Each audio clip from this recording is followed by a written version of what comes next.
हम लोग आज पढ़ रहे हैं गद्यखंड हिंदी। ये 10 क्लास का है और इसमें पहला जो पाठ है श्रम विभाजन और जाति प्रथा। श्रम विभाजन जाति प्रथा एक निबंध है और उसके लेखक जो हैं भीमराव अंबेडकर हैं। और दूसरा हो जाएगा 20 के दांत, कहानीकार है ये। 20 के दांत जो है वो कहानी है, उसके लेखक हैं नलिन बिलोचन शर्मा। और तीसरा है भारत से हम क्या सीखें। भारत से हम क्या सीखें, ये भाषण है और इसके लेखक हैं मैक्स मूलर। चौथा जो है नाखून क्यों बढ़ते हैं। नाखून क्यों बढ़ते हैं, ये पशुता का समान भी होता है नाखून। ये नाखून क्यों बढ़ते हैं, ये ललित निबंध है और इसके लेखक जो हैं हजारी प्रसाद द्विवेदी। और पांचवा जो है वो नागरी लिपि।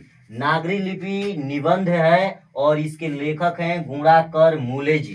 गुणाकर मूले जी इसके निबंध हैं। और बहादुर, बहादुर छठवां है बहादुर। बहादुर कहानी है और उसके लेखक जो हैं अमरकांत। बहादुर बहुत मस्त कहानी है, इसमें पढ़ने पर ही क्वेश्चन याद हो जाता है।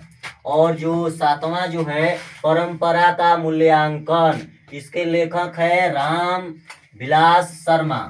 और जो आठवां जीत जीत में निरखत हूँ और इसके लेखक हैं पंडित बिरजू महाराज।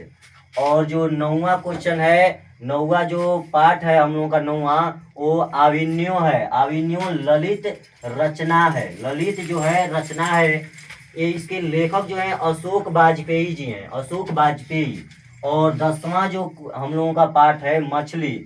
मछली कहानी है, इसमें जो लड़के हैं झोला में लेकर के मछली लेकर के आते हैं और उसी लड़कों को उसके पिताजी पीटते हैं और उसके दीदी को भी पीटे थे। तो उस कहानी में है, कहानी बहुत मस्त है। इसके लेखक जो है मछली पाठ के लेखक है विनोद कुमार शुक्ल। और 11वां है नौबत खाने में इबादत। यह व्यक्ति चित्र है, इसके लेखक हैं यतीन्द्र मिश्र। और जो 12वां पाठ है वो है शिक्षा और संस्कृति। शिक्षा शास्त्र है, ये महात्मा गांधी द्वारा लिखा गया पाठ है, इसके लेखक है महात्मा गांधी। ठीक ना। तो ये हम लोगों का शिक्षा और संस्कृति, शिक्षा के बारे में बताई गई है। हर पाठ इम्पोर्टेंट है और हर पाठ के लेखकों का नाम याद करना जरूरी है। इसमें अगर नाम याद रहेगा, लेखक का नाम याद रहेगा, अगर हम लोग कहना चाहेंगे कि श्रम विभाजन और जाति प्रथा क्या है तो निबंध है। इस तरह भी ऑब्जेक्टिव क्वेश्चन मिलेगा, वस्तुनिष्ठ प्रश्न बनेंगे और हम लोगों को ये याद रहेगा ना, तो ये ऑब्जेक्टिव क्वेश्चन हम लोग लगा सकते हैं, 1 नंबरिया में अपना नंबर प्राप्त कर सकते हैं। अगर ये नहीं है तो 10-5 नंबर हम लोगों का बिगड़ ही जाएगा। इसलिए इसको याद करना बहुत इजी भी है और आसान भी है, याद करना जरूरी भी है। और आप लोग याद कीजिएगा और याद करके अपना एग्जाम भी बहुत अच्छे से दे सकते हैं। बंद करो।